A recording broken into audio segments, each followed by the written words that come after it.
வெற்றி வாழ்வு திருச்சபையின் வாக்குத்தத்த ஆராதனைக்கு வந்திருக்கிற உங்கள் யாவரையும் ஆண்டவரும் இரட்சகருமாக இயேசு கிறிஸ்து நாமத்தில் வாழ்த்தி வரவேற்கிறோம். நாம் யாவரும் கண்களை மூடி ஜெபம் செய்வோம்.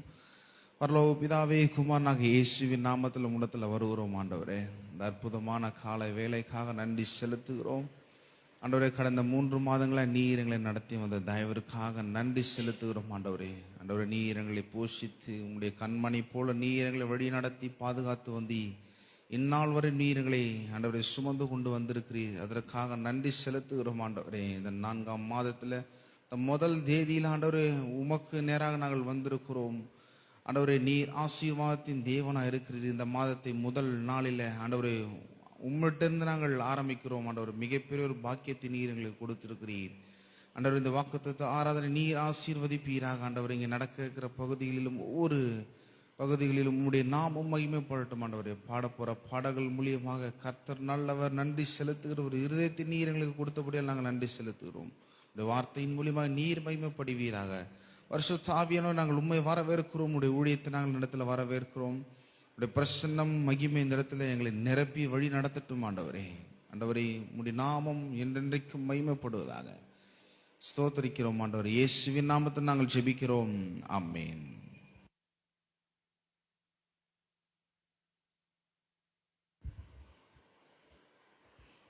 ஹல்லேலூயா.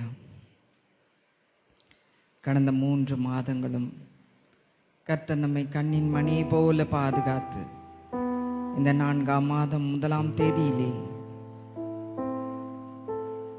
நம்மை சபையாக கூடி வர செய்திருக்கிறார். அதற்காக நாம் கர்த்தருக்கு நன்றி செலுத்துகிறவர்களாக இருக்க வேண்டும்.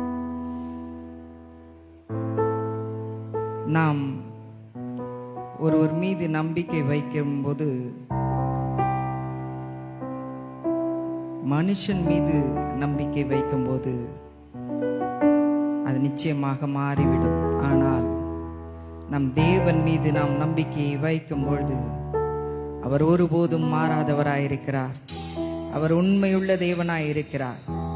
ஏனென்றால் வேதம் சொல்லுகிறது, பொய் சொல்ல அவர் மனிதன் அல்ல, மனம் மாற அவர் மனுபுத்திரரும் அல்ல என்று சொல்லி, நமக்காக அவர் ஒன்று செய்வார் என்று சொன்னால் அதை தடுப்பதற்கு இந்த உலகத்திலே யாருமே இல்லை, யாராலும் முடியாது. ஏனென்றால் அவர் சர்வ வல்லமையுள்ள தேவன். ஆமென். அவர் நம்மை பெருகச் செய்கிற தேவனாய் இருக்கிறார். நம்முடைய வாழ்க்கையிலே பிரச்சனையின் நேரங்களிலே, வியாதியின் மத்தியிலே ஒருவேளை நாம் சோர்ந்து போகிறோம் என்று சொன்னால் அவருடைய கரம் நம்மை தாங்கி வழி நடத்துகிறதாய் இருக்கிறது.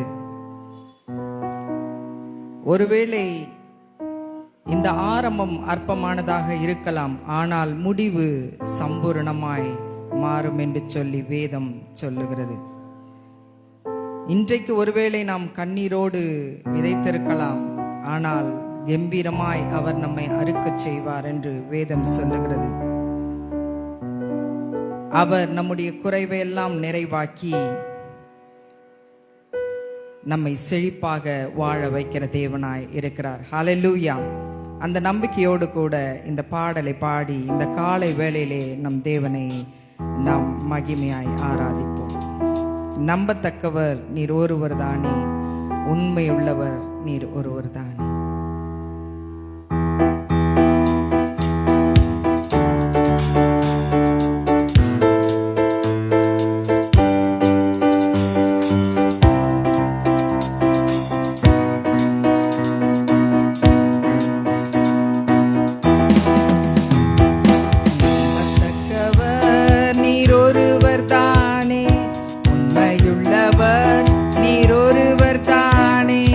நம்பத்தக்கவர்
வல்லமையுள்ளவரே, யெகோவா தேவனே, என்னை பெருகச் செய்பவரே.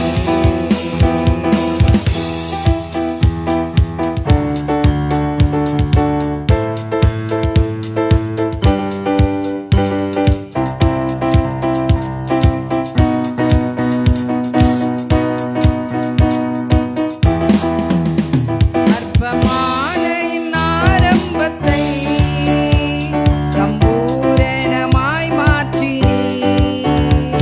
நான் கண்ணீரோடு விதைத்ததெல்லாம் கெம்பீரமாய் அறுக்கச் செய்தீர். அற்பமான என் ஆரம்பத்தை சம்பூரணமாய் மாற்றினீர். நான் கண்ணீரோடு விதைத்ததெல்லாம் கெம்பீரமாய் அறுக்கச் செய்தீர். எந்தன் குறைவெல்லாம் நிறைவாக்கி வறட்சியை செழிப்பாக்கி வாழாலெல்லாம் போஷித்தீர்.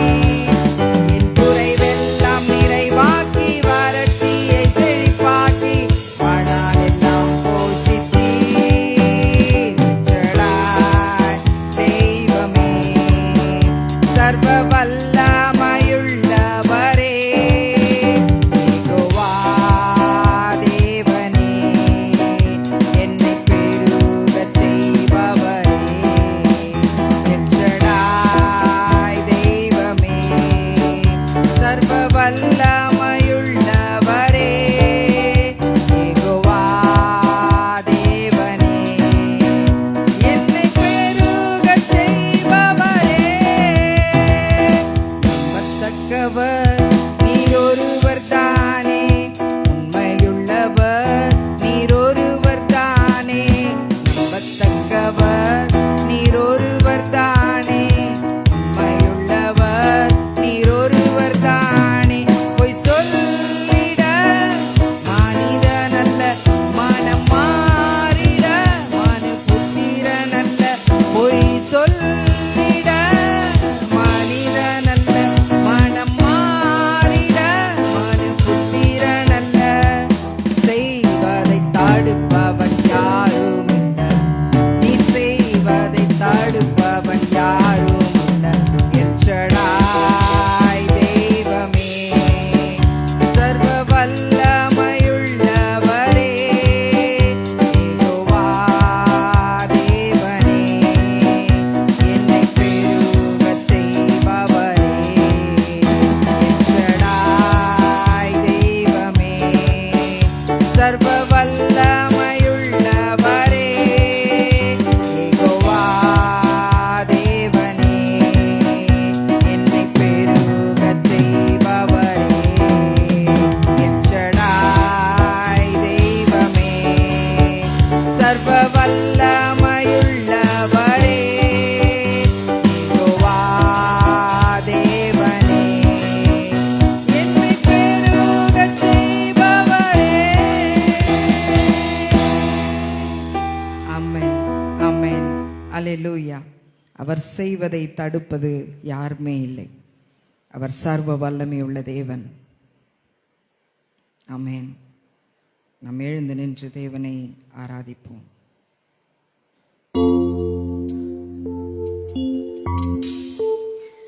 இந்த காலை வேளையிலே ஆவியானவரை நம் மத்தியிலே அசைவாட முடியாது நாம் அழைப்போம். வறண்ட நிலங்கள் வயல்வெளியாகட்டும், உலர்ந்த எலும்புகள் உயிரோடு எழும்பட்டும். ஆவியானவர் நம் மத்தியிலே இந்த காரியங்களை செய்யும்படியாய் இந்த காலை வேளையிலே நாம் நம்மை விட்டு கொடுப்போம்.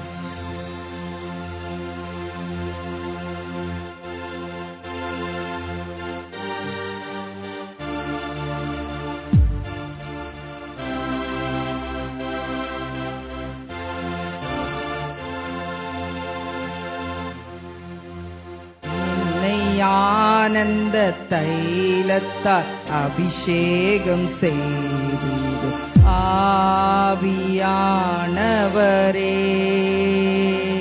என்னை ஆனந்த தைலத்தால் அபிஷேகம் செய்திடும் ஆவியானவரே.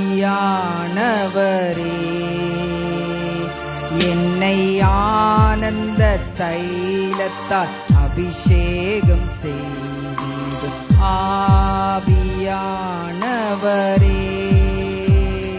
என்னை ஆனந்த தைலத்தால் அபிஷேகம் செய்திடும் ஆவியானவரே. ஆவியானவரே, அன்பின் ஆவியானவரே. ஆவியானவரே, அன்பின் ஆவியானவரே.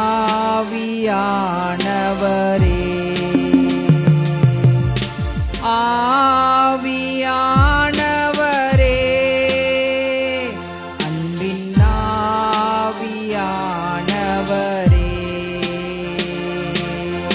ஆவியானவரே, அன்பின் ஆவியானவரே.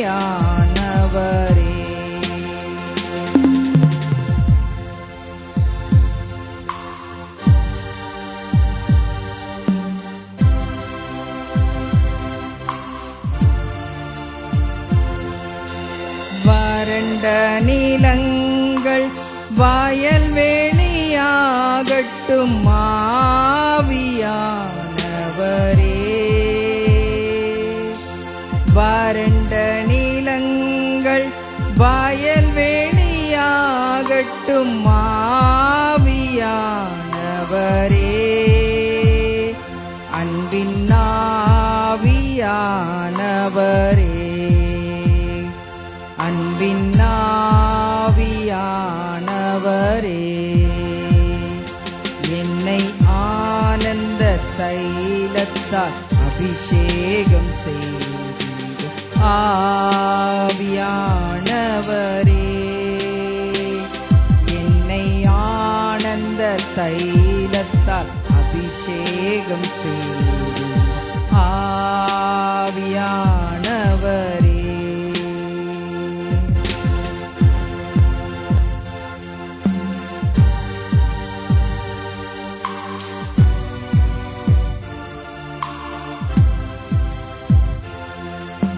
உலர்ந்த எலும்புகள் உயிரோடெழும்பட்டும் ஆவியானவரே.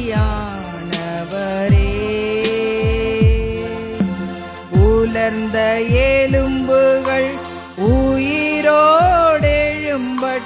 ஆவியானவரே. அன்பின் ஆவியானவரே. அன்பின் ஆவியானவரே. என்னை ஆனந்த தைலத்தால் அபிஷேகம் செய்து ஆவியானவரே. என்னை ஆனந்த தைலத்தால் அபிஷேகம் செய்து ஆவியானவரே. ஆவியானவரே, அன்பின் ஆவியானவரே. ஆவியானவரே, அன்பின் ஆவியானவரே. என்னை பலத்தின் ஆவியால் அபிஷேகம் செய்து ஆவியானவரே. என்னை கிருபையின் ஆவியால் அபிஷேகம் செய்து ஆவியானவரே. ஆவியானவரே, அன்பின் ஆவியானவரே. ஆவியானவரே, அன்பின் ஆவியானவரே.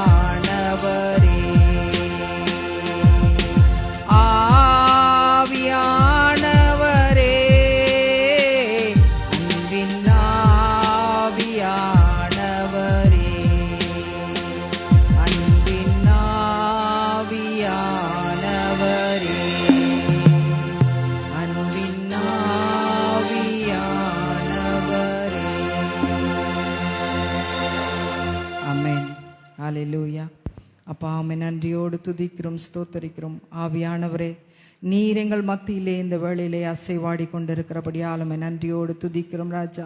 உம்மை நன்றியோடு துதிக்கிறோம், ஸ்தோத்தரிக்கிறோம் ஆண்டவரே. இந்த அற்புதமான காலை வேளைக்காய் நன்றி செலுத்துகிறோம் அப்பா. உமக்கு ஸ்தோத்திரம். ஒவ்வொரு நாளும் ஒவ்வொரு காலையும் உம்முடைய கிருபை புதியதாக இருக்கிறபடியால் நன்றி செலுத்துகிறோம் தகப்பனே. உமக்கு நன்றி நன்றி நன்றி நன்றி ராஜா. பலத்தின் ஆவியால் நீர் எங்களை இடைகட்டி கொள்ளுகிறபடியாலுமே நன்றியோடு துதிக்கிறோம், ஸ்தோத்தரிக்கிறோம் ஆண்டவரே. கடந்த நாட்கள் முழுதும் நீர் எங்களை கண்ணின் மணியை போல பாதுகாத்தி இந்த அற்புதமான நாளிலும் கூட ஆண்டவரே நீர் எங்களை ஒன்று கூட்டி நம்முடைய தயவிற்காய் நன்றி செலுத்துகிறோம் தகப்பனே. அப்பா, அந்த 3 மாதங்களும் ஆண்டவரே நீர் எங்களை உம்முடைய கரத்திலே ஏந்தி தாங்கி தப்புவித்தீரே அப்பா. அந்த வருகிற இந்த மாதத்திலும் கூட ஆண்டவரே எங்களை உம்முடைய கரங்களிலே நாங்கள் ஒப்பு கொடுக்கிறோம். நீர் எங்களை வழிநடத்த நாங்கள் எப்படி நடக்க வேண்டும், என்ன செய்ய வேண்டும் என்பதை நீர் எங்களுக்கு ஆண்டவரே போதிக்க முடியாய் நாங்கள் இந்த வேளையிலே வந்து நிற்கிறோம் தகப்பனே. அப்பா உமக்கு ஸ்தோத்திரம். பரிசுத்த ஆவியானவர் ஆண்டவரே இந்த வேளையிலே நீர் எங்கள் மத்தியிலே அசைவாடின கிருபைக்காய் நன்றி செலுத்துகிறோம். வார்த்தையின் வேளையை ஆசீர்வதிப்பீராக. வார்த்தையை பேசுகிற தாசனை மறைத்து தேவ ஆவியானவர் நீர் வெளிப்படும்படியாய் நாங்கள் செபிக்கிறோம் தகப்பனே. அப்பா உம்முடைய வார்த்தையை நீர் வல்லமையாய் வெளிப்படுத்த முடியாய் நாங்கள் இந்த வேளையிலே வந்து நிற்கிறோம். கர்த்தாவே, மீதியான வேளையை நீர் பொறுப்பெடுத்துக் கொள்வீராக. துதி கன மகிமை மேன்மை அவற்றையும் ஒருவருக்கே செலுத்துகிறோம். இயேசுவின் மூலம் செபிக்கிறோம் நல்ல பிதாவே, amen amen. Check check check check. Praise the lord. பிரியமானவர்களே, வெற்றி வாழ்வு திருச்சபையினுடைய வாக்குத்தத்த ஆராதனைக்கு வந்திருக்கிற உங்கள் யாவரையும் நம்முடைய ஆண்டவரும் இரட்சகருமாகிய இயேசு கிறிஸ்துவின் நாமத்தினாலே வாழ்த்தி வரவேற்கிறேன்.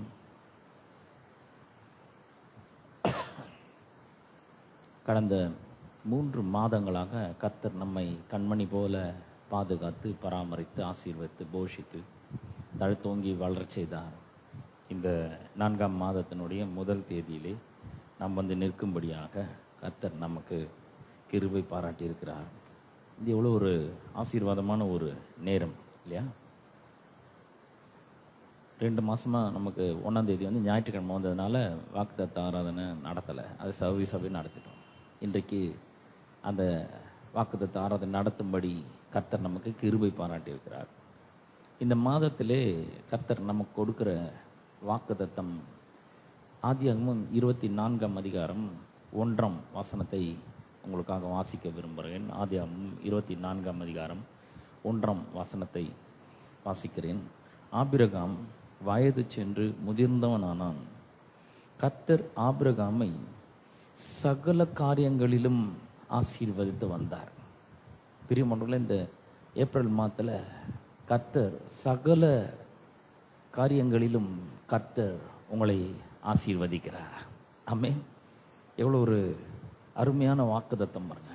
கர்த்தர் இந்த ஏப்ரல் மாதம் முழுவதும், இந்த ஆண்டு முழுவதும் சகல காரியங்களிலும் அவர் நம்மை ஆசீர்வதித்து வரப்போகிறார். ஆசீர்வதித்து வந்தார் அப்படின்னு சொன்னால் அது முடியல, அது ஆரம்பிக்குது, கண்டினியூ ஆகுது. ஒவ்வொரு நாளும், ஒவ்வொரு வாரமும், ஒவ்வொரு மாதமும், ஒவ்வொரு ஆண்டும் அந்த ஆசீர்வாதங்கள் பெருகிக் கொண்டே போகிறது, நன்மைகள் கூடிக்கொண்டே போகிறது. அந்த ஆசீர்வாதத்துக்கு அளவே இல்லாமல் போய்கொண்டிருக்கிறது. அப்படி தான் வந்து இந்த வாக்குத்தத்தம் சொல்லுகிறது. இந்த வாக்குத்தத்தத்தை நான் வேறு சில மொழியாக்கங்களில் நான் உங்களுக்கு வாசித்து காண்பிக்க போகிறேன். அந்த 24ஆம் அதிகாரத்தில் 1ஆம் வசனத்தை உங்களுக்கு நான் வேற ஒரு சில மொழியாக்கங்களை வாசிக்கிறேன். கிங் ஜேம்ஸ் வெர்ஷனில் வந்து சொல்லப்பட்டிருது, and Abraham was old and well stricken in age. The Lord had blessed Abraham in all things. சகல காரியங்களிலும் கர்த்தர் ஆபிரகாமை ஆசீர்வதித்து வந்தார். Amplified classic versionல வாசிக்கிறேன். Now Abraham was old, well advanced in years, and the Lord had blessed Abraham in all things. அதுலேயும் ரொம்ப அருமையாக வந்துருக்கு. ஆனால் கண்டெம்பரரி இங்கிலீஷ் வேர்ஷன் அப்படின்னு ஒரு வேர்ஷன் இருக்குது, CEV டிரான்ஸ்லேஷன். அதில் வந்து நீங்கள் வாசித்து பார்த்தீங்களா, இந்த வசனம் எப்படி வரும்னா, Abraham was now a very old man. பல விஷயங்களும் அவன் சந்திச்சிருக்கிறான். வெரி ஓல்டு மேன்னா வயது முதிர்ந்தவன்னா வெறும் வயசு மட்டும் ஏறி இருக்குது. அவன் வாழ்க்கையில் எவ்வளோ பிரச்சனைகளை சந்தித்திருப்பான். கத்தரை அதுக்கெல்லாம் கத்தரை நம்பி இருப்பான். அது மேலெல்லாம் கத்தரை அவனுக்கு ஒரு பெரிய விடுதலை கொடுத்திருப்பார், ஒரு பெரிய வெற்றியை கொடுத்திருப்பார். அவன் செய்த ஜபங்களுக்கெல்லாம் பதிலை கொடுத்திருப்பார். ஆகவேதான் இந்த வசனம் சொல்கிறது, Abraham was now a very old man. The Lord had made him rich. அதாவது கர்த்தர் அவனை ஐஸ்வர்யவான் ஆக்கினார். The Lord had made him rich. யார் அவன் ஆக்கினது? கர்த்தர் ஆக்குறாரு. அவனை கர்த்தர் ஐஸ்வர்யவானாக மாற்றுகிறார். அப்புறம் சொல்லுது, and he was successful in everything he did. அவன் செய்த ஒவ்வொரு விஷயத்திலும் ஒவ்வொரு காரியத்திலும் கர்த்தர் அவனுக்கு வெற்றியை கொடுத்தார். நம்முடைய வாழ்க்கையில் கர்த்தர் நம்மளை ஐஸ்வர்யவான் ஆக்கணும்னு விரும்புகிறாரு. நம்ம செய்கிற எல்லாவற்றிலும் வெற்றியை தர வேண்டும் என்று அவர் விரும்புகிறார். ஊழியத்தை செய்தால் அதில் ஒரு மாபெரும் வெற்றியை தர விரும்புகிறார். தேவைகளெல்லாம் சந்திக்க விரும்புகிறார். ஒரு குடும்பத்தை நடத்தணும்னா அந்த குடும்ப வாழ்க்கையில் வெற்றியை தர விரும்புகிறார். பொருளாதாரத்தில் வெற்றியை தர விரும்புகிறார். சரீர சுகத்தில் வெற்றியை தர விரும்புகிறார். ஆபிரகாம் என்னவெல்லாம் செய்தானோ எல்லாவற்றிலும் அவனை வெற்றி சிறக்க பண்றார். God made him rich. அது மட்டும் இல்லை, and he was successful in everything he did. அவன் செய்த எல்லாவற்றிலும் அவன் வெற்றி சிறந்தவனாக, வெற்றி ஆளனாக விளங்கினான். இன்னைக்கு வெற்றியை பெறத்துக்கு தானே கடும் முயற்சிகளை மேற்கொள்கிறார்கள். வெற்றியை பெறத்துக்கு தான் கடுமையான பயிற்சிகளை எடுக்கிறார்கள்.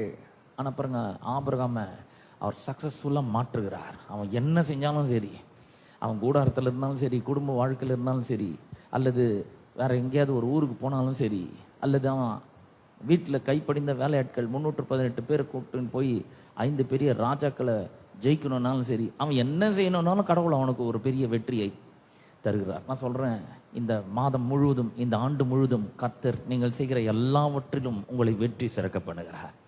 அவர் எல்லாவற்றிலும் வெற்றி தருகிறார். ஆபிரகாமுக்கு ஆபிரகாமுக்கு தந்த வெற்றியிலே மிகப்பெரிய வெற்றியாக கருதப்படுறது எதுனா, அவனுக்கு ஒரு சந்ததியை கொடுத்தது பாருங்க. ரோமர் புஸ்தகத்தில் ஆபிரகாமுக்கு பற்றி நம்ம வாசிக்கும் பொழுது, ரோமர் புஸ்தகம் 4ஆம் அதிகாரத்தில் 18ஆம் வசனத்திலிருந்து நம்ம வாசிக்கும் பொழுது, அவன் எப்படிப்பட்ட ஒரு நிலையில் இருந்தான், அதில் எப்படி கடவுள் வெற்றியை கொடுத்தார் என்று சொல்லி நம்ம ரோமர் 4ஆம் அதிகாரத்தில் வாசிக்கிறோம். உன் சந்ததி இவ்வளவா இருக்கும் என்று சொல்லப்பட்டபடியே தான் அநேக ஜாதிகளுக்கு தகப்பனாகிறதை நம்புறவருக்கு ஏதுவில்லாதிருந்தும் அதை நம்பிக்கையோடு விசுவாசித்தான். ஆபிரகாம் செஞ்சதெல்லாம் வேற ஒன்றும் இல்லை, அவன் விசுவாசித்தான். அந்த விசுவாசிக்கிறதுக்கு கூட கடவுள் அவனுக்கு உதவி செய்கிறார். எல்லா விதத்திலும் உதவி செய்கிறார். அவன்கிட்ட உடன்படிக்கை பண்ணுறாரு, வாக்குத்தத்தங்களை கொடுக்குறாரு, அருமையான வாக்குத்தத்தங்கள், மேன்மையான வாக்குத்தத்தங்களை அவனுக்கு தருகிறார். அப்போ ஆபிரகாம் கடவுளை விசுவாசிக்கிறான் பாரு. இந்த இடத்துல அவன் நம்ம பார்க்கும்பொழுது, உன் சந்ததி இவ்வளவா இருக்கும் என்று சொல்லப்பட்டபடியே தான் அநேகம் ஜாதிகளுக்கு தகப்பனாவதை நம்புகிறதுக்கு ஏது இல்லாதிருந்தும் அதை நம்பிக்கையோடு விசுவாசித்தான். அவன் விசுவாசத்திலே பலவீனமாய் இருக்கவில்லை. அவன் ஏறக்குறைய 100 வயது உள்ளவனா இருக்கும் பொழுது தன் சரீரம் செத்து போனதையும் சாராளோட கர்ப்பம் செத்து போனதையும் எண்ணாதிருந்தான். he considered not அப்படின்னு வருது. அவன் சிலதெல்லாம் நினைச்சே பார்க்கவே இல்லை. கடவுள் சொல்லிட்டாரு, அதனால நான் என்ன பண்றேன், நான் விசுவாசிக்கிறேன். கடவுள் சொல்லிட்டாரு, நான் விசுவாசிக்கிறேன். என் சரீரம் என்ன சொன்னா எனக்கு என்ன இருக்குது. இன்னைக்கு கூட நம்முடைய சரீரம் இன்னைக்கும் நம்மோடு கூட பேசுகிற பாருங்க. நீ ஆள் சரியில்லை, உனக்கு வியாதி, உனக்கு இந்த வியாதி இருக்கு, அந்த வியாதி இருக்கு, இன்னும் கொஞ்ச நாள் தான் நீ உயிரோடு இருக்க முடியும், நீ சீக்கிரத்தில் செத்து போயிடுவேன். இல்லை, கர்த்தர் சொல்றார் இந்த 24ஆம் அதிகாரம் 1ஆம் வசனத்தில், ஆபிரகாம் முதிர் வயது உள்ளவனா இருந்தான். he was well stricken in age, he was advanced in age. அவன் வயது முதிர்ந்தவனா இருக்கிறான். அவ்வளோ வருஷமும் கூடவே வழி நடத்துறாரு. எவ்வளோ வயசுனா, இப்போ குழந்தை பிறக்கும்போது 100 வயசு, இதுக்கப்புறம் 75 வயசு. அவன் பையனுக்கு 75 வயசு வரைக்கும் இருக்கும், இவன் உயிரோடு இருக்கிறான். 175 வருடம் அவன் உயிரோடு வாழ்கிறான். எவ்வளோ ஒரு அருமையான வாழ்நாளை கூட்டி கொடுத்திருக்கிறார் என்பதை கொஞ்சம் எண்ணி பார்க்க வேண்டும். ஆபிரகாம் வயது முதிர்ந்தவனா ஆகிறான். நமக்கெல்லாம் பாருங்க, ஒரு 50 வயசு தாண்டும் பொழுது நமக்கு சில பிரச்சனைகள் சரீரத்தில் ஏற்படுகிறது. ஆனால் இவன் 100 வயசு, இந்த 50ஓட டபுள் மடங்கு 100 வயசு வருது. 100 வயசு வரும்பொழுது கூட அவன் தன் சரீரம் செத்து போனதை எண்ணாது இருக்கிறான். அப்போ அவன் சகல காரியங்களிலும் கர்த்தர் அவன் என்ன பண்றார்? எல்லா காரியத்திலும் சகல காரியத்திலும் கர்த்தர் அவனை ஆசீர்வதிக்கிறார். அவன் செய்கிற எல்லாவற்றிலும் வெற்றியை கொடுக்கிறார். அவனை ஐஸ்வர்யவான் ஆக்குகிறார். அவனுக்கு வேண்டிய எல்லாவற்றையும் அவனிடத்தில் கொண்டு வந்து சேர்க்கிறார். அப்போ அவன் ஏறக்குறைய 100 வயது உள்ளவனா இருக்கும் பொழுது தன் சரீரம் செத்து போனதையும் சாராளுடைய கர்ப்பம் செத்து போனதையும் எண்ணாதிருந்தான் அப்படின்னு சொல்லிட்டு 20ஆம் வசனம் சொல்லுகிறது. தேவனுடைய வாக்குத்தத்தங்களை குறித்து அவிசுவாசமாய் சந்தேகப்படாமல். ஆபிரகாம்கிட்ட இருந்த ஒரு குட் திங், ஒரு நல்ல காரியம் என்னன்னா, இது இப்படி சொல்லிக்கிறது ஆனால் என் சரீரம் வேற ஒன்று சொல்லுது. இது இப்படி சொல்லிடுறது ஆனால் டாக்டர் ரிப்போர்ட் வந்து என் சரீரம் செத்து போச்சுன்னு சொல்லியிருக்கிறாரு.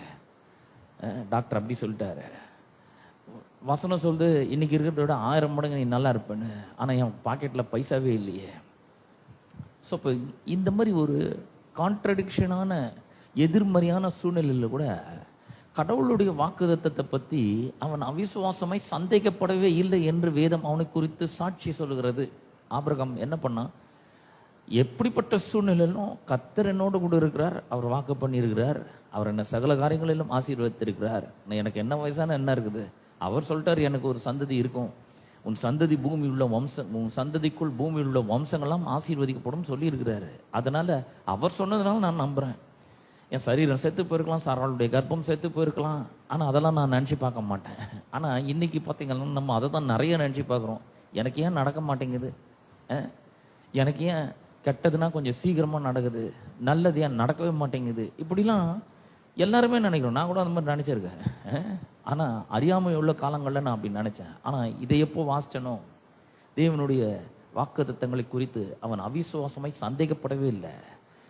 அது மட்டும் கிடையாது, சந்தேகப்படாமல் தேவன் வாக்குத்தத்தம் பண்ணினதை நிறைவேற்ற வல்லவராய் இருக்கிறார் என்று முழு நிச்சயமாய் நம்பினான். ஏன் அப்படி சொல்லிக்குது? முழு நிச்சயமாய் நம்பினான். ஒரு ஆஃப் நிச்சயம் கிடையாது, அவனுக்கு அரை நிச்சயம் கிடையாது, முழு நிச்சயம். ஏன் அப்படி சொல்லி இருக்குது? ஏன்னா நடுவில் ஏகப்பட்ட பிரச்சனைகள் வந்திருக்கலாம், சவால்கள் வந்திருக்கலாம், தாமதமாக இருக்கலாம், டிலே ஆகிருக்கலாம். நிறைய பேர் கேட்டிருக்கலாம், என்னப்பா கர்த்தர் வாக்குத்தத்தம் பண்ணிடுறாரு, ஆனால் என்ன ஒன்றும் பொறுக்கலையா, ஒன்றும் எதுவும் விசேஷம் எதுவும் இல்லையா, என்ன ஆச்சு அப்படின்னு சொல்லியிருக்கலாம். எல்லாரும் கேட்டிருக்கலாம். கேட்கும் போதெல்லாம் பதில் சொல்லிருப்பான், தேவன் வாக்குத்தத்தம் பண்ணினதை நிறைவேற்ற வல்லவராக இருக்கிறார், இதை நான் நம்புகிறேன், முழு நிச்சயமாய் நம்புகிறேன். முழு நிச்சயமாய் நம்பி தேவனை மகிமைப்படுத்தி விசுவாசத்தில் வல்லவனானான். என்ன அருமையா சொல்லியிருக்கு பாருங்க. அவன் விசுவாசத்தில் பலவீனமா இருக்கவில்லை. தேவன் வாக்குத்தத்தம் பண்ணினதை நிறைவேற்ற வல்லவராய் இருக்கிறார். அவர் God is able to perform what he has promised.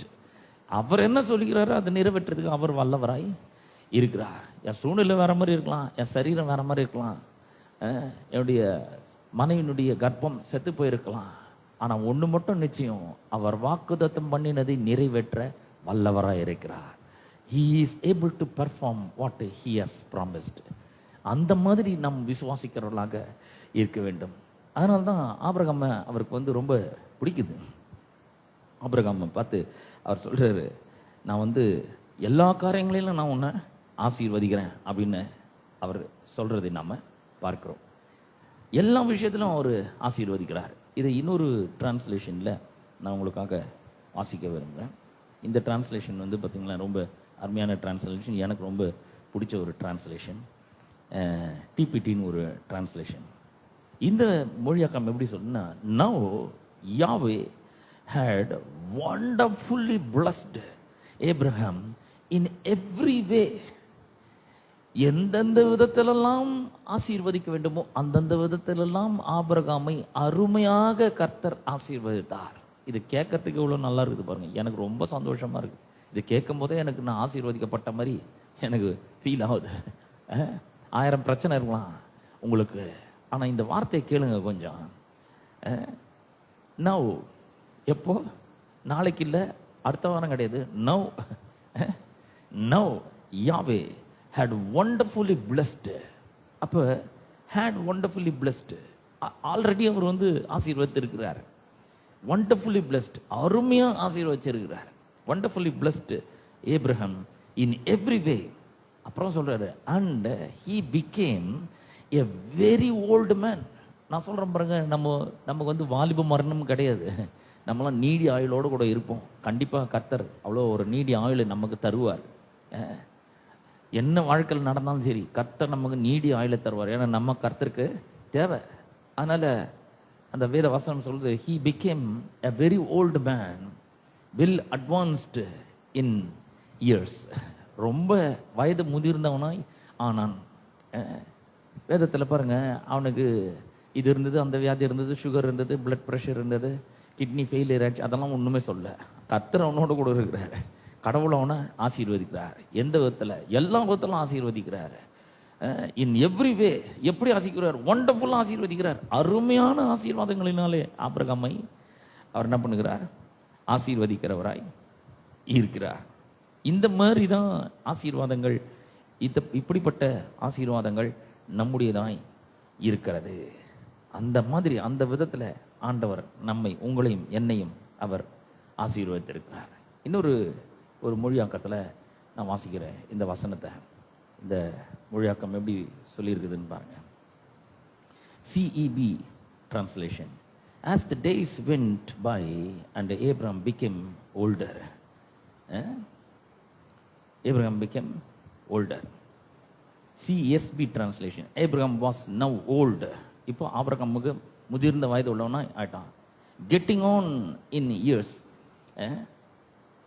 And the Lord had blessed him in everything. எல்லா விதத்திலும் கர்த்தர் அவனை ஆசீர்வதித்திருக்கிறார். எந்தெந்த விதத்தில் முடியுமோ அந்தந்த விதத்திலெல்லாம் கர்த்தர் அவனை ஆசீர்வதித்து கொண்டே வருகிறார். அது மட்டும் இல்லை, இன்னொரு மொழியாக்கம் சொல்கிறது, ஆபிரகாமுக்கு வந்து வருஷங்கள் போது, வருஷங்கள் புதிய வருடங்கள் ஆரம்பிக்கிறது அப்படின்னு வருது ஒரு மொழியாக்கத்தில். நிறைய வருஷங்கள் அவன் காண்கிறான், புது புது வருஷங்களை கண்டு கொண்டே இருக்கிறான். நமக்கெல்லாம் பாருங்க, கொஞ்சம் வயசாயிடுச்சுன்னா, எனக்கு நல்ல ஞாபகம் இருக்குது, எங்கள் பாட்டிக்கு வந்து கொஞ்சம் ஏஜ் ஆகிடுச்சு, எங்கள் அப்பாவுடைய அம்மாவுக்கு கொஞ்சம் ஏஜ் ஆகிடுச்சு. அப்போ எனக்கு தெரிஞ்ச 10 வருஷத்துக்கு மேலே இதே சொல்லிகிட்டே இருப்பாங்க.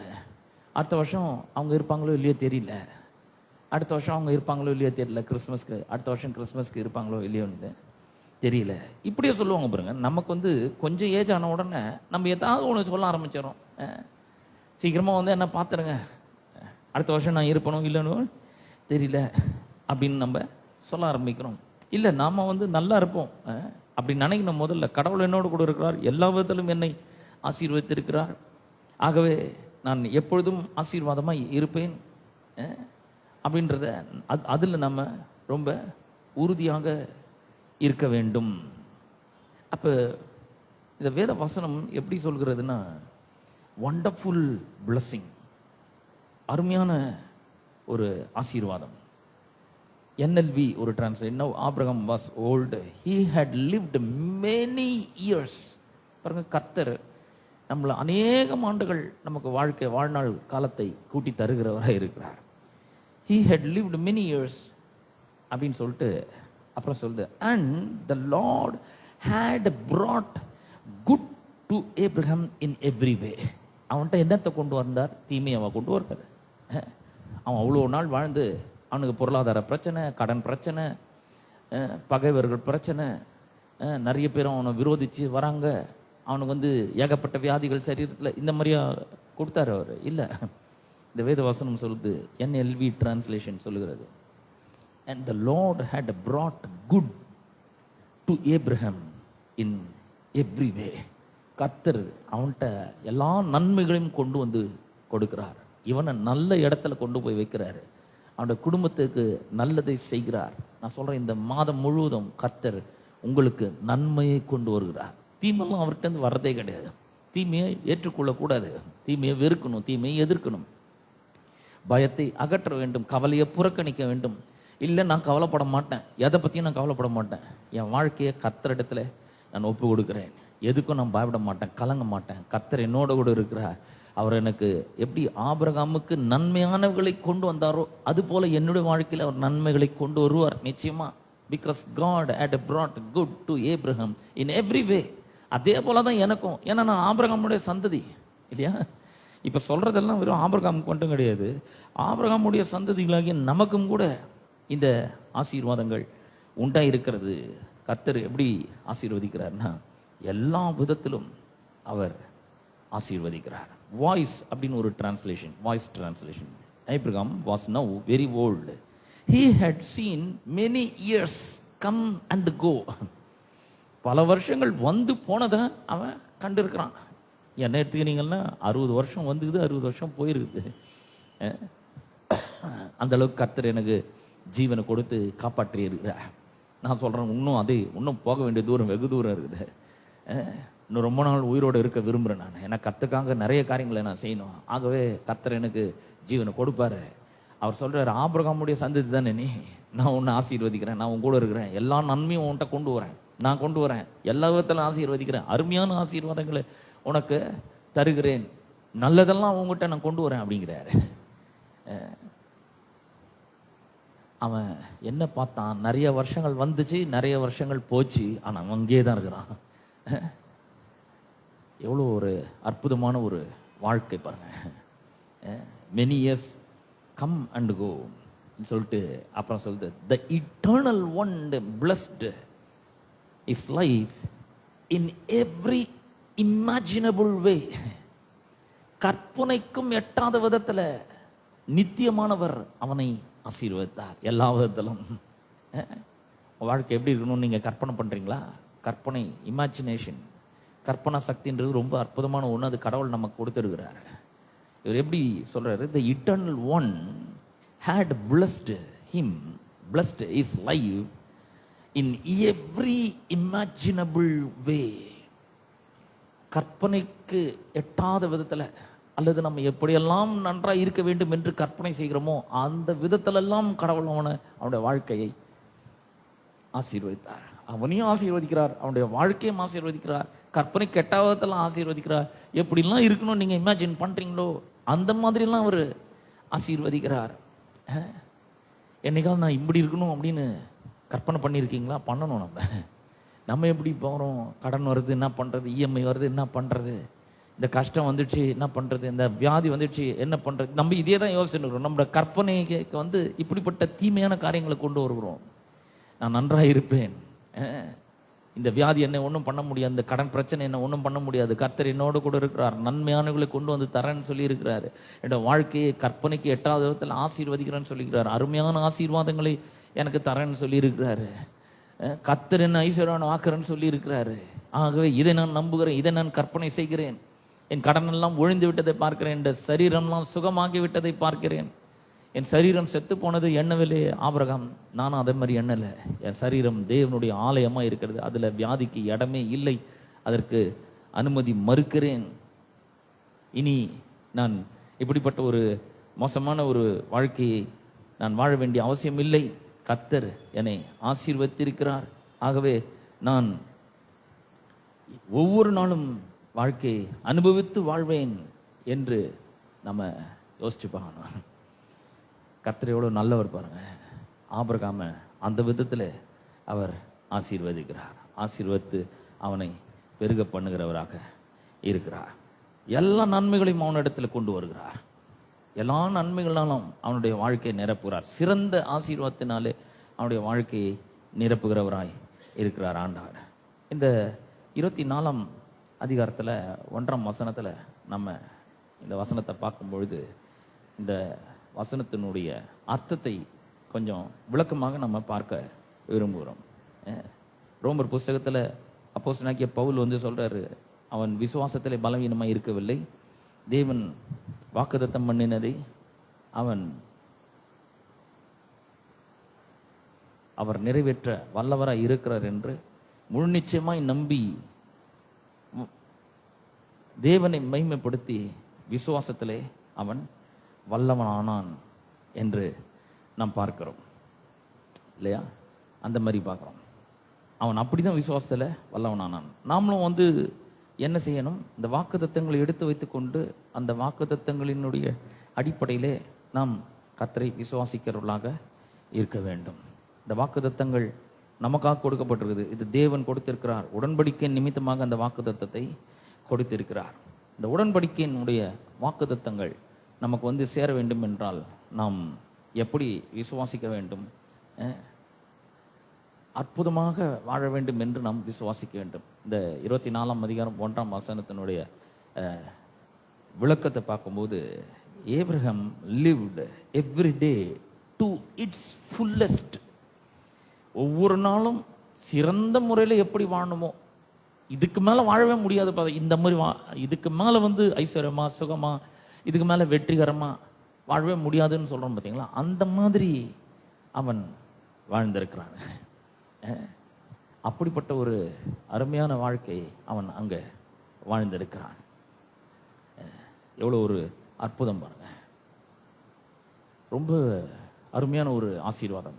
இது வெறும் ஆபிரகாமுக்கு மட்டும் கிடையாது. ஆபிரகாமோடு சேர்த்து நமக்கும் இந்த வாக்குத்தத்தங்கள் வருகிறது. இந்த ஆசீர்வாதங்கள் நம்முடைய ஆசீர்வாதங்களாக இருக்கிறது.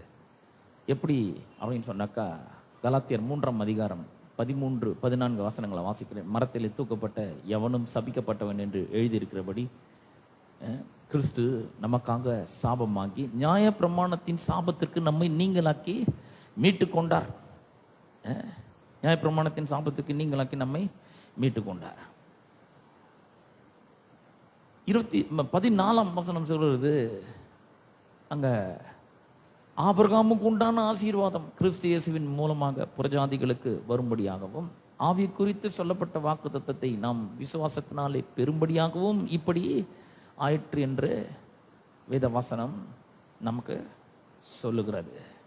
ஆவி குறித்து சொல்லப்பட்ட வாக்குத்தத்தம் வாக்குத்தத்தத்தை விசுவாசத்தினாலே பெரும்படியாகவும் இப்படி ஆயிருக்காது. அதாவது கர்த்தர் ஆபிரகாமை எப்படி பாதுகாத்தார், கர்த்தர் எப்படி ஆபிரகாமை ஐஸ்வர்யவான் ஆக்கினார், கர்த்தர் எப்படி அருமையான ஆசீர்வாதங்களை கொடுத்தார், எப்படி நன்மையானவர்களை ஆபிரகாம் இடத்துல கொண்டு வந்தார், எப்படி அவன் செய்கிற எல்லாவற்றிலும் அவனுக்கு வெற்றியை கொண்டு வந்தாரோ, அது அந்த ஆசீர்வாதங்கள் எல்லாம் இன்றைக்கு நமக்கு வந்து சேர்ந்திருக்கிறது. அவன் எப்படி இந்த லைஃப் ஃபுல்லஸ்ட் அப்படி வாழ்ந்தானோ, நிறைவான பரிபூர்ணத்துல அவன் எப்படி வாழ்ந்தானோ, அதுபோல நாமும் பரிபூர்ணத்துல வாழ வேண்டும் என்று கர்த்தர் விரும்புகிறார். எப்படின்னா அவர் பாதுகாக்கிறார்.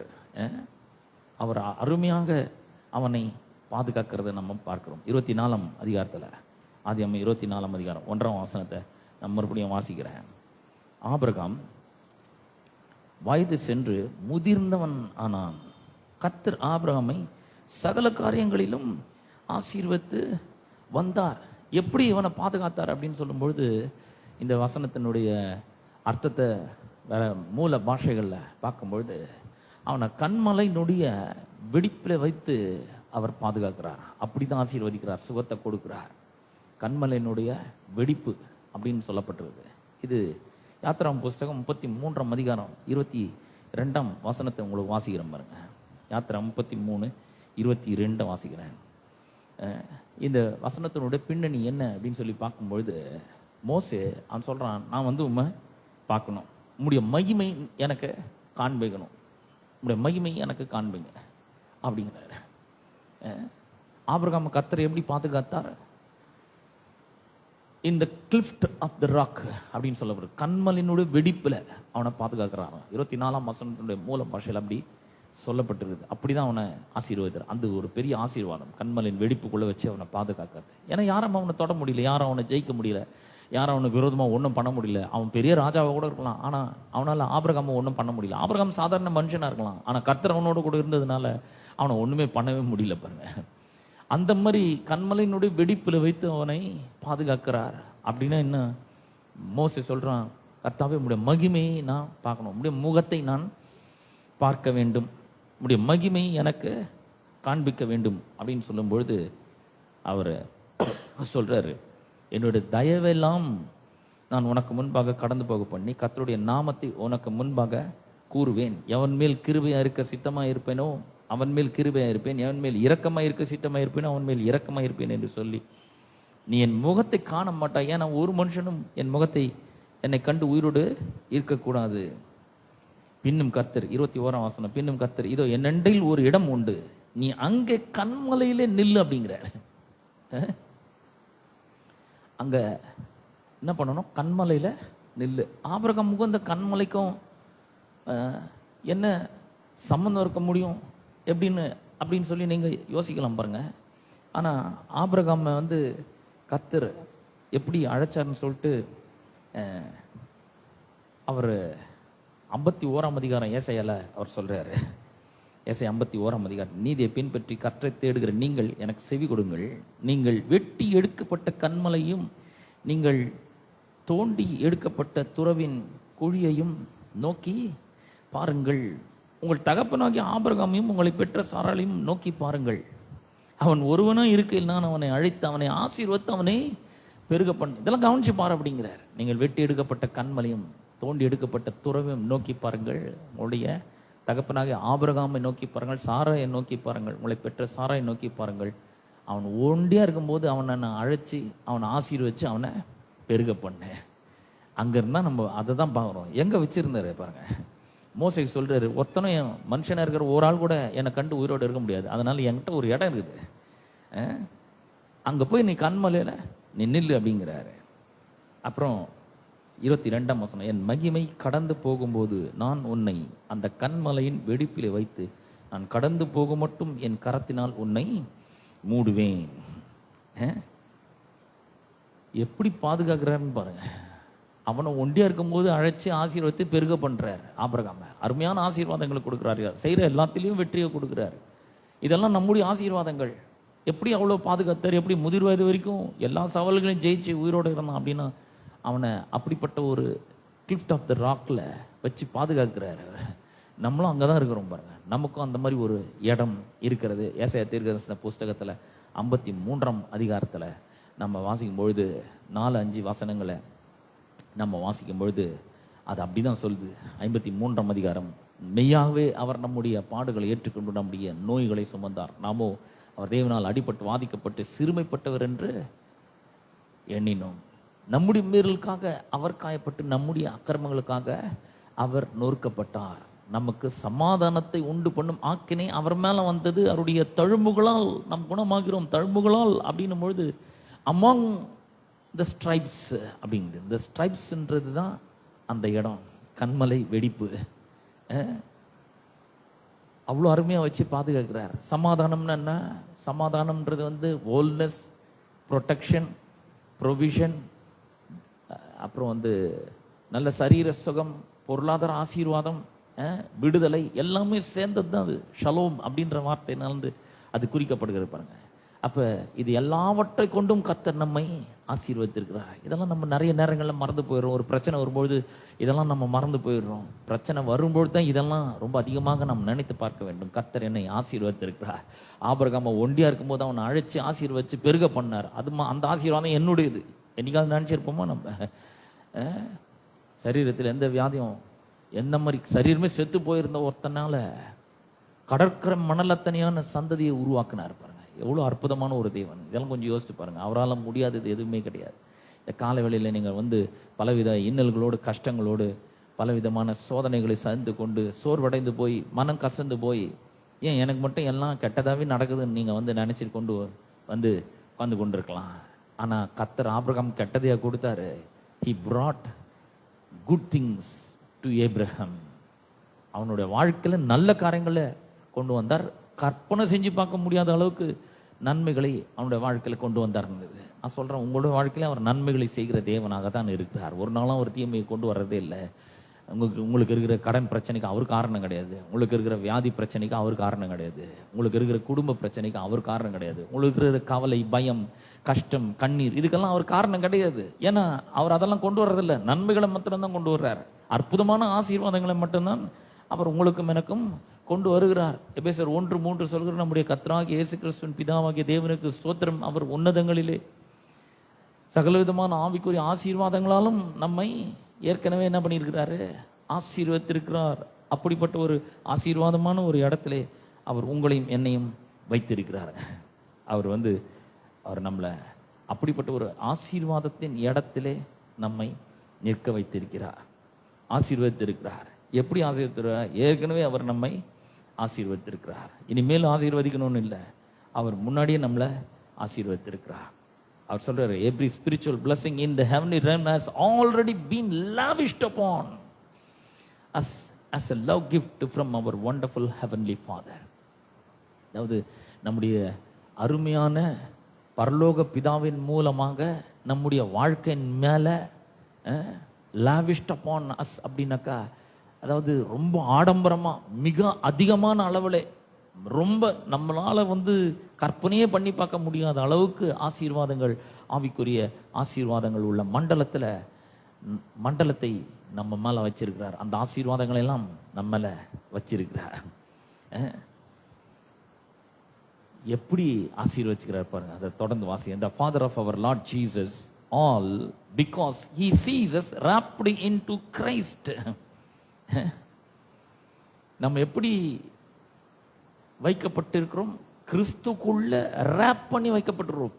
அவர் நம்மை சுற்றிலும் மூடி மறைத்து கொண்டு இருக்கிறார். எப்படி மோசே கண்மலினுடைய வெடிப்புகளை வச்சு கரத்துல மூடினாரு, இப்போ அவரே நம்மை சூழ்ந்து கொண்டு இருக்கிறார். ரேப் பண்றது அப்படின்னு என்ன? சுத்தி கட்டுறது. வெளிநாட்டுக்கெல்லாம் ஒரு பார்சல் அனுப்பணும்னா எல்லாம் அந்த ஒரு பெரிய ஒரு டேப் வாங்கி ஃபுல்லா சுத்தி ரேப் பண்றோம். அதை எல்லாத்தையும் எல்லா பக்கமும் ரேப் பண்றோம். பார்த்தா எதுவுமே தெரியாது, அட்டை பாக்ஸா உள்ள இருக்கிற பொருள் எதுவுமே தெரியும், மேல அந்த ரேப் பண்றது மட்டும் தான் தெரியும். இப்ப கிறிஸ்து நம்மள ரேப் பண்ணியிருக்கிறாருன்னா, கிறிஸ்துக்குள்ள நாம இருக்கிறோம். கிறிஸ்துக்குள்ள இருக்கிறோன்றது தான் அப்படி சொல்லுது. உங்களை என்னையும் கிறிஸ்து சூழ்ந்து கொண்டிருக்கிறான், மூடி கொண்டிருக்கிறான். நம்ம கிறிஸ்துக்கு உள்ள இருக்கிறோம். வெளியே பார்க்கும்பொழுது கிறிஸ்து தான் தெரிவார், உள்ள இருக்கிற நம்ம எதுவும் தெரியவே மாட்டோம். பிதாவாகிய தேவன் அப்படி பண்ணியிருக்கிறார் பாருங்க. This is why we celebrate him with all our hearts. இதனால தான் நம்ம முழு இதயத்தோடு அவரை நம்ம என்ன பண்றோம்? செலிப்ரேட் பண்றோம் என்று வேதம் நமக்கு சொல்லுகிறது. என்ன மாதிரி ஒரு ஆசீர்வாதம் பாருங்க. lavished upon us.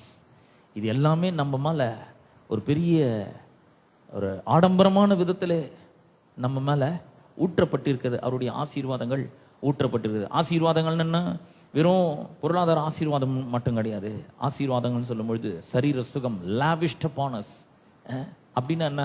எக்கச்சக்கமான சரீர சுகத்தை நம்ம மேல அவர் என்ன பண்ணிருக்கிறார்? ஆசீர்வாதத்தை பதி ஊட்டி இருக்கிறாங்க. அப்படிப்பட்ட ஒரு ஆசீர்வாதத்தை அவர் நம்ம மேல ஊட்டி இருக்கிறார். அவரை பற்றி சொல்லும் பொழுது சொல்லுது, he was despised and rejected by men, a man of deep sorrows, who was no stranger to suffering and grief. We hid our faces from him in disgust and considered him a nobody, not worthy of respect. ஒரு மரியாதைக்குரியவரா கூட அவரை நம்ம கருத முடியாத அளவுக்கு அவர் அசட்டை பண்ணப்பட்டவரும், மனுஷரால் புறக்கணிக்கப்பட்டவரும், துக்கம் நிறைந்தவரும் பாடு அனுபவித்தவருமாய் இருக்கிறார். அதாவது இயேசு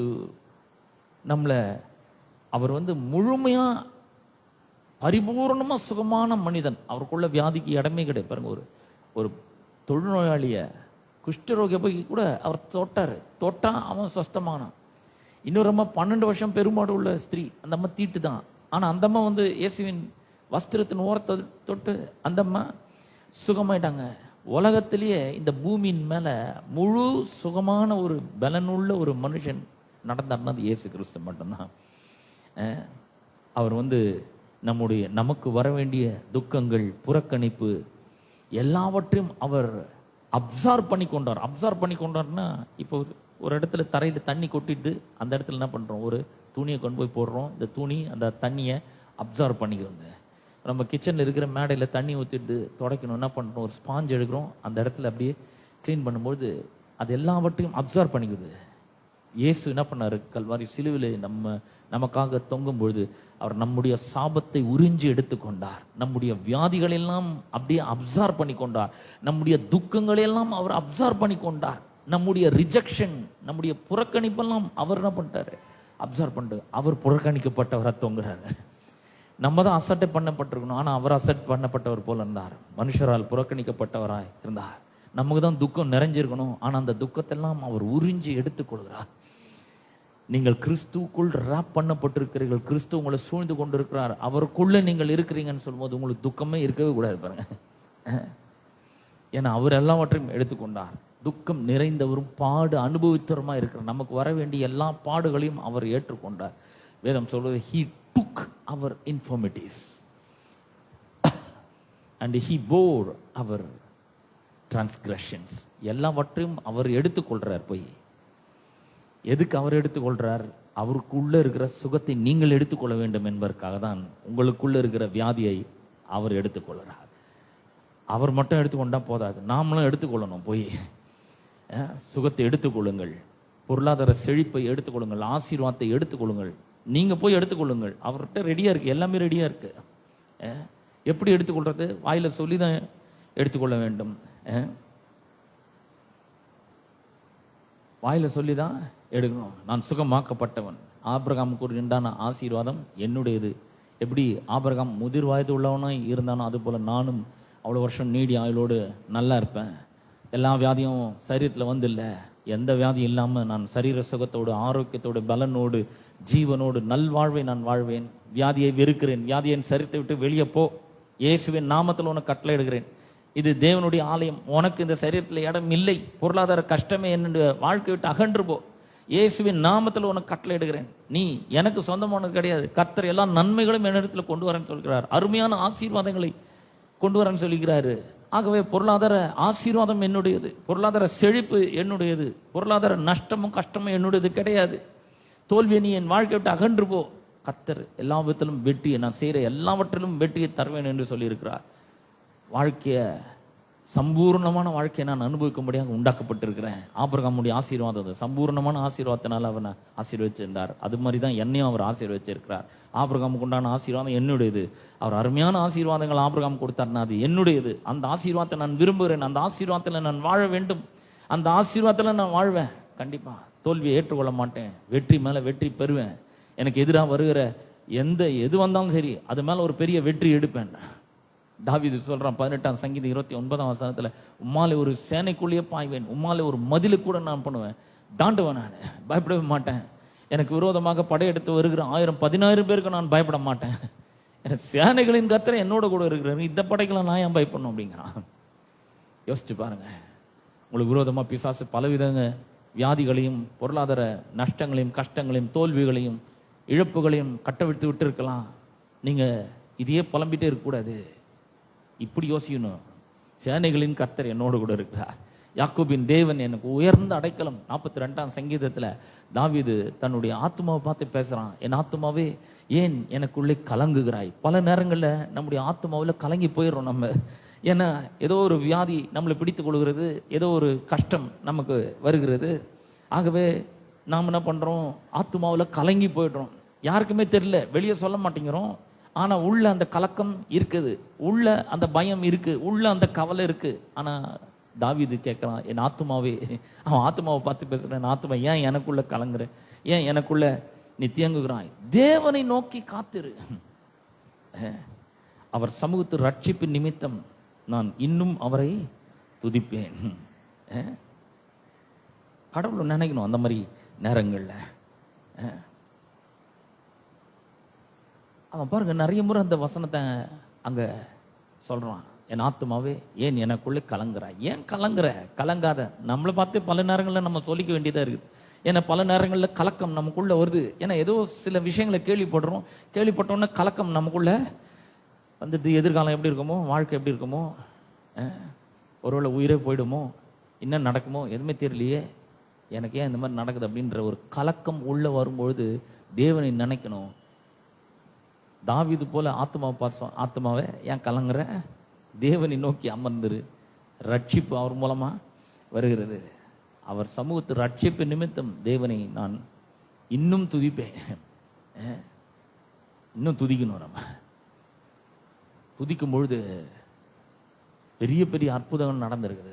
எரிகோ கோட்டை தகர்ந்து விழுந்திருக்கிறது. துதிக்கும் பொழுது அப்போஸ்தலனாகிய பவுலினுடைய கையில் இருந்த சங்கிலிகள்லாம் கழண்டு விழுந்திருக்கிறது. பெரிய விடுதலை உண்டாயிருக்கிறது. துதி அவருக்கு பலி செலுத்துற மாதிரி துதிக்கும் பொழுது பெரிய பெரிய அற்புதங்கள் நம்முடைய வாழ்க்கையிலே நடக்கும் பாருங்க. அப்ப நம்மளுடைய வேலை என்ன? தொடர்ந்து விசுவாசித்து கொண்டே இருக்கணும், அவ்வளவுதான். எப்படி விசுவாசிக்கணும்? விசுவாசத்தால பலவீனமா இருக்கக்கூடாது. தேவன் வாக்குத்தத்தம் பண்ணினதை நிறைவேற்ற வல்லவராய் இருக்கிறார் என்று முழு நிச்சயமாய் நம்பணும். அவிசுவாசமாய் தேவனுடைய வாக்குத்தத்தத்தை குறித்து அவன் அவிசுவாசமாய் சந்தேகப்படாமல் தேவன் வாக்குத்தத்தம் பண்ணினதை நிறைவேற்ற வல்லவராய் இருக்கிறார் என்று முழு நிச்சயமாய் நம்பி தேவனை மகிமைப்படுத்தி விசுவாசத்தில் அவன் எப்படி வல்லவன் ஆனனோ அதே போல நாமளும் விசுவாசிக்க கற்றுக்கொள்ள வேண்டும். வெறும் ஆபிரகாமுடைய ஆசீர்வாதத்துக்கு மட்டும் இல்லை, அவனுடைய விசுவாசத்துக்கும் நாம் சந்ததிகளாக இருக்கிறோம். எவர்கள் ஆபிரகாமுடைய சந்ததியோ அவர்கள் விசுவாசத்தின் சந்ததி என்று வேதம் சொல்கிறது. விசுவாசிக்கவும் கற்றுக்கொள்ள வேண்டும். நம்ம இப்படிப்பட்ட இக்கட்டான நெருக்கடியான சூழ்நிலையில் ஒரு வேளை இருப்பீர்கள் என்றால் நான் சொல்கிறேன், நல்ல பாட்டு பாடுங்க, என்ஜாய் பண்ணுங்க வாழ்க்கையை. எனக்கு கர்த்தர் நம் பட்சத்தில் இருக்கிறார், அவர் நம்மளை விட்டு விலகிறதில்லை, நம்மளை கைவிடுறதில்லை. அவர் சொல்ற, நான் உன் வலது கை பிடிச்சு நிற்கிறேன், பயப்படாத, நான் உனக்கு துணை நிற்கிறேன், இந்த பிரச்சனைலாம் உன்னை ஒன்றும் பண்ணிடாது. ஆபிரகாமோடு கூட இருந்து அவனுடைய எல்லா பிரச்சனைகளும் அவனை ஜெயிக்க வச்சு எல்லா நன்மையும் அவனுக்கிட்ட கொண்டு வந்து அருமையான ஆசீர்வாதங்களால் அவனை ஆசீர்வச்சு முதிர் வயது வரைக்கும் அவனை காப்பாற்றி வந்தேன். கண்மணினோட வெடிப்பில் வச்சு அவனை காப்பாற்றினேன், உன்னையும் நான் அப்படி தான் காப்பாற்றுவேன் அப்படிங்கிறாரு. ஏன்னா பேதுரு சொல்றாரு, இதெல்லாம் மேன்மையும் அருமையுமான வாக்குத்தத்தங்கள். ஏன் அதை மேன்மை அருமைன்னு சொல்றோம்? ப்ரெஷியஸ் ப்ராமிசஸ் அப்படிங்கிறாரு. எதுக்கு ஏன் ப்ரெஷியஸ் அப்படின்னு சொன்னா, அந்த வாக்குத்தத்தம்லாம் கண்டிப்பா நிறைவேறும், அது சந்தேகமே கிடையாது. கண்டிப்பா 100% நிச்சயமாக நிறைவேறும். நான் கேட்குறேன், இவ்வளோ பவர்ஃபுல் ஆண்டவருடைய கையில் நம்ம இருக்கிறோம். அவர் சொல்றாரு, உன்னை என் உள்ளங்கையில் வரைந்திருக்கிறேன், உன் மதில்கள் எப்பொழுது எனக்கு முன்பாக இருக்கிறது, பிதாவானவர் எனக்கு கொடுக்கிற யாவும் என்னிடத்தில் இருக்குது, ஒருவனும் அதை என்னிடத்திலிருந்து பறித்து கொள்ள முடியாதுன்னு சொல்றாரு. ஒரு சின்ன வியாதி ஆண்டவர் கையிலேருந்து உங்களை பறிச்சுட முடியும்னு நீங்க நினைக்கிறீங்களா? நம்புறீங்களா? அதை முடியாதுங்க. ஒரு சின்ன பொருளாதார பிரச்சனை, கடன் பிரச்சனை, ஒரு சின்ன தோல்வி, ஒரு சின்ன மன கஷ்டம், ஒரு சின்ன பின்னடைவு உங்களை கர்த்தர் கையிலேருந்தே பறிச்சிடும்னு நீங்க நினைக்கிறீங்க? கிடையவே கிடையாது. அவர்கிட்ட இருந்து உங்களை பறிக்கவே முடியாது. 31ஆம் சங்கீதம் 15ஆம் வசனம் சொல்லுது, என் காலங்கள் அவருடைய கரத்தில் இருக்குது. நீங்க எங்க இருக்கீங்க? அவருடைய உள்ளங்கையில் இருக்கிறீங்க.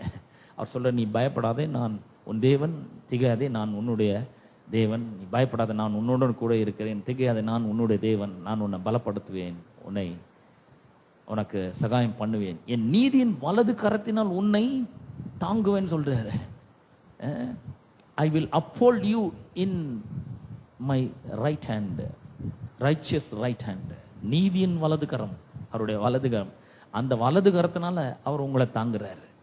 அப்ப ஒவ்வொரு முறை கஷ்டங்கள் வரும்பொழுது என்ன பண்ணணும்? அவர் தாங்குறாருன்னு நினைக்கணும். பாருங்க, ஒரு சின்ன குழந்தை இருக்குது, இந்த குழந்தைக்கு என்னமோ பிரச்சனை, அது அழுகுது. ஒரு வேளை எறும்பு கட்சி இருக்கலாம், இல்லை பசி எடுத்துக்கலாம், இல்லை அது ஏதாவது 1 2 போய் அது ஈரமாக இருக்கலாம், அதனால அசௌகரியமா இருக்கலாம், ஏதோ ஒரு அசௌகரியம்னு வச்சுக்கோங்க. அதுக்கு அழ மட்டும்தான் தெரியும், அழுது.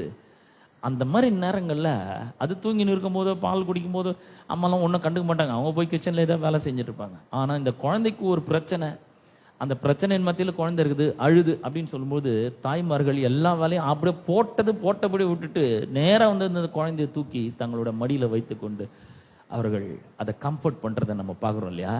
அது மாதிரி தான் கர்த்தங்க. அவருக்கு நம்ம பிள்ளைகள்.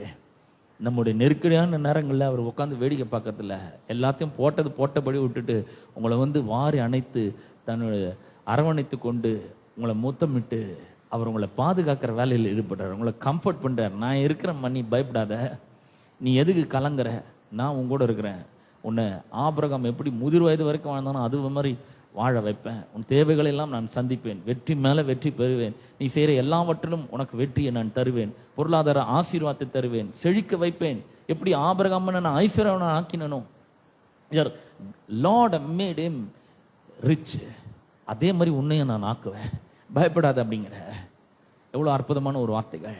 ஆபிரகாமை சகல காரியங்களிலும் ஆசீர்வதித்து வந்த தேவன் இன்றைக்கு இந்த மாதம் முழுவதும் உங்களை ஆசீர்வதித்து வருவார். ஒவ்வொரு காரியத்திலும் நீங்கள் செய்கிற ஒவ்வொன்றிலும் நீங்கள் வெற்றியை நிச்சயமாக பெற முடியும். கர்த்தர் உங்களோட கூட இருக்கிறார். அவர் போட்டபடி விட்டு உங்களுடைய நெருக்கடி, உங்களுடைய கவலையான சூழ்நிலை எல்லாவற்றின் மத்தியிலும் அவர் உங்களை ஆறுதல் படுத்துவார், தேற்றுவார், உங்களை தன்னுடைய கரத்தில் ஏந்துவார், உங்களுடைய இடுப்பில் சுமப்பார், மடியில் வைத்து தாளாட்டுவார். ஒரு தாய் தேற்றுகிறது போல அவர் உங்களை நிச்சயமா தேற்றுவார். அதுதான் வசனம் சொல்லுது. எல்லாரும் உங்களை விட்டு ஓடி போயிருக்கலாம், விலகி போயிருக்கலாம், யாரும் வந்து உங்களை பார்க்காம இருக்கலாம், எல்லாரும் கைவிட்டுருக்கலாம். ஆனால் கர்த்தர் ஒரு நாளும் உங்களை கைவிடவே மாட்டார். ஆமே. கர்த்தர் உங்களை ஆசீர்வதிப்பார். இந்த மாதம் முழுவதும் இதை யோசிச்சு பாருங்க. கர்த்தர் ஆபிரகாமுக்கு என்னவெல்லாம் செஞ்சிருக்கிறார், நன்மையானவர்களை அவனிடத்தில் கொண்டு வந்துறார், செய்கிற எல்லாவற்றிலும் வெற்றி கொடுத்திருக்கிறார். கர்த்தர் சகல காரியங்களிலும் ஆபிரகாமை ஆசீர்வதித்து வந்தார் என்று சொல்கிறார். அற்புதமான ஆசீர்வாதங்களால அவனை ஆசீர்வதிக்கிறார், செய்கிற எல்லாத்திலும் வெற்றியை கொண்டு வந்திருக்கிறார். கற்பனை எட்டாத விதத்தில் ஆசீர்வாதங்களின் நன்மைகளை அவனுடைய வாழ்க்கையில கொண்டு வந்திருக்கிறார்.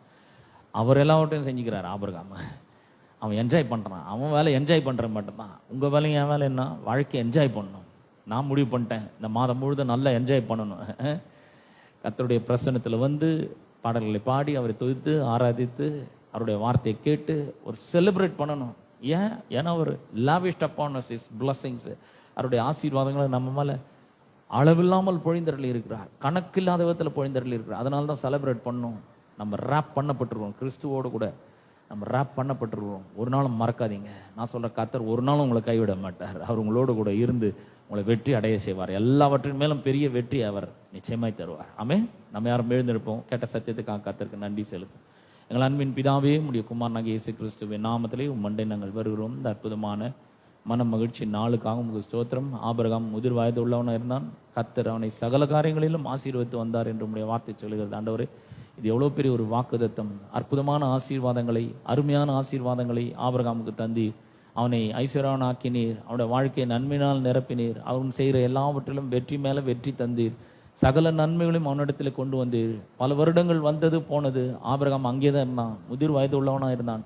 எவ்வளோ சேலஞ்சஸ் வந்தது, எல்லாவற்றிலும் அவன் வெற்றி பெற்றான். எவ்வளோ பிரச்சனைகள் வந்தது, எல்லாவற்றின் மேலும் அவன் வெற்றி பெற்றான். ஆண்டவரே, உயிரே போகக்கூடிய சூழ்நிலை வந்த பொழுது கூட நீர் அவனை காப்பாற்றினீர். கண்மலையின் வெடிப்பில் வைத்து காப்பாற்றினீர். ஆண்டவரே, நீர் தான் எங்களுடைய ஞான கண்மலையாக இருக்கிறீர். உம்முடைய வெடிப்பில் எங்களை வைத்து பாதுகாக்கிறது மாத்திரமல்ல, நீர் எங்களை சுற்றி சூழ்ந்து கொண்டு இருக்கிறீர். எங்களை உமக்குள்ள வைத்து ரேப் பண்ணி இருக்கிறீர்.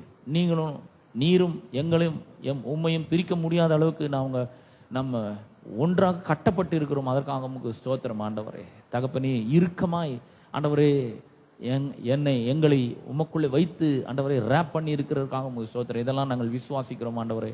ஆபிரகாம் தன் அநேகம் ஜாதிகளுக்கு தகப்பனாவது நம்புவதற்கு ஏது இல்லாதிருந்தும் அதை நம்பிக்கையோடு விசுவாசித்தான். அவன் விசுவாசத்திலே பலவீனமாய் இருக்கவில்லை.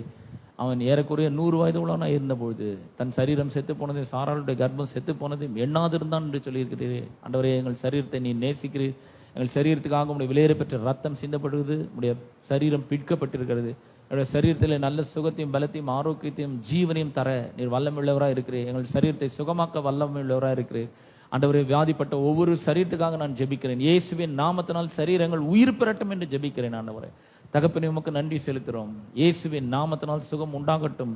இயேசுவின் நாமத்தினால் ஆண்டவரே செழிப்பு உண்டாகட்டும், ஆசீர்வாதம் உண்டாகட்டும் என்று ஜெபிக்கிறேன். தோல்வியெல்லாம் நீங்கி வெற்றி உண்டாகட்டும் என்று ஜெபிக்கிறேன். ஜனங்கள் ஒவ்வொரு நாளும் ஆண்டவரே தேவன் வாக்குத்தத்தம் பண்ணினதை நிறைவேற்ற வல்லவராய் இருக்கிறார் என்று முழு நிச்சயமாய் நம்பி தேவனை மேம்படுத்தி விசுவாசத்தில் வல்லவர்கள் ஆகட்டும் என்று ஜெபிக்கிறேன்.